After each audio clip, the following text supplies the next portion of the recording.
see you. Yeah, you too. Paul, get a little Mondays with you. Yeah, sure. Literally, won't be too long. Yeah, Very quick. Aye. Yeah, cheers. David, difficult start to the game. You come away with a really impressive and deserved win. Yeah, we were incredibly poor in the first 30 minutes. Looked as if we couldn't control it or pass it, and we never really got to grips with it. And I was pleased that it was only 1-0, and we were looking as if we were going to go into half-time 1-0 down. But nothing had broke for us in the game either. No, nothing, no anything, any deflections were going in Fulham's favour, anything it was. And the one which really counted was Miko's. Miko's strike gets a bit of deflection and goes in. So that gave us a wee bit of hope and something at half-time.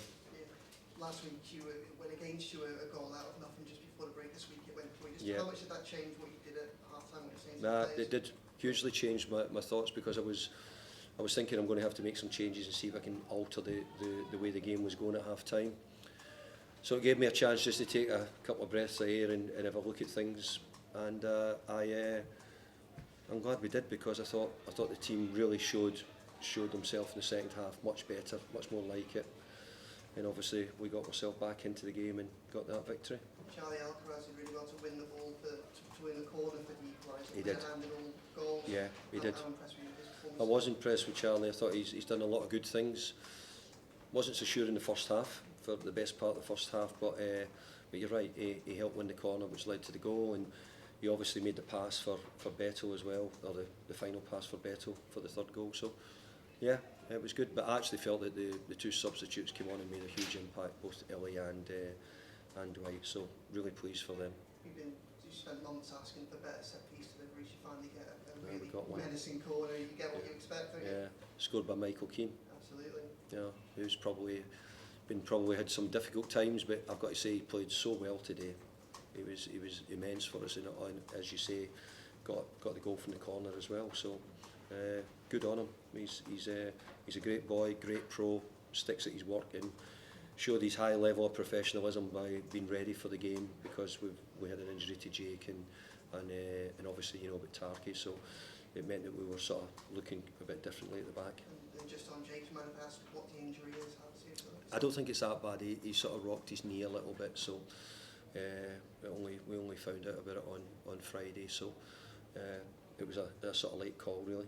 Do you think he'll be able to play again this season? Yeah, I think so. Yeah, we don't think it's that bad, but I just don't have all the answers. We'll see how it goes through the week.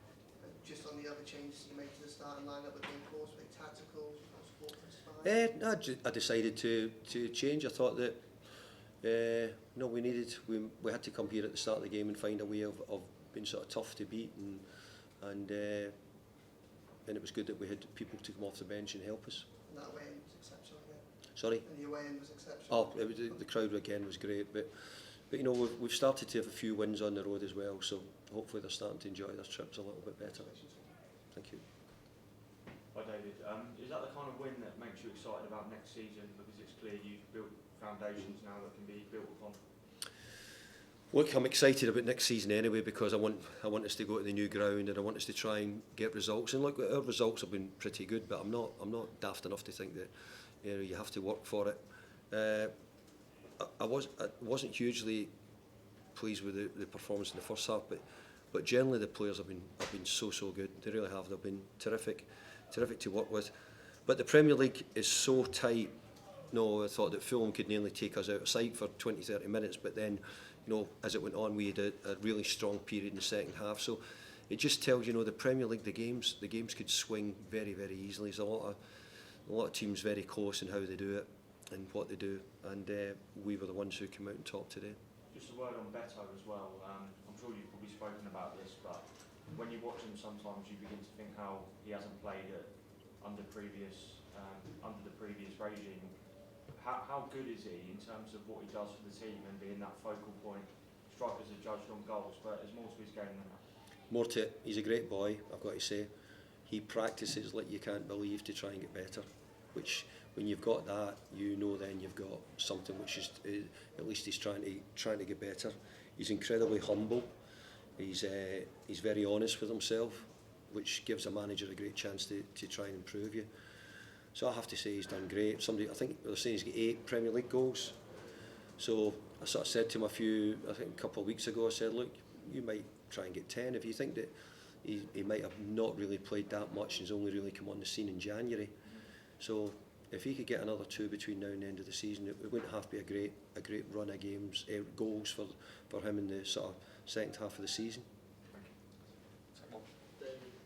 Fulham have dropped 28 points now from winning positions this season. Was that something that came into your preparation, just in terms of the message to your players and No. their mentality, if you look behind? I didn't even know the stat, which was... it's very easy sometimes to say these things about football clubs or football managers, because it's not... You don't think we're trying to do that, so I'm sure Marco's certainly not trying to do that.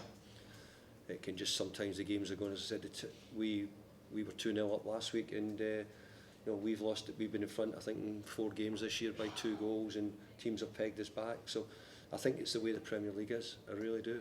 And I don't think there's any sort of thing what the clubs are doing wrong or the teams are doing wrong. I think it's the quality on the other teams, really. Great. Thank you, guys. Good. I do the Mondays, Oops.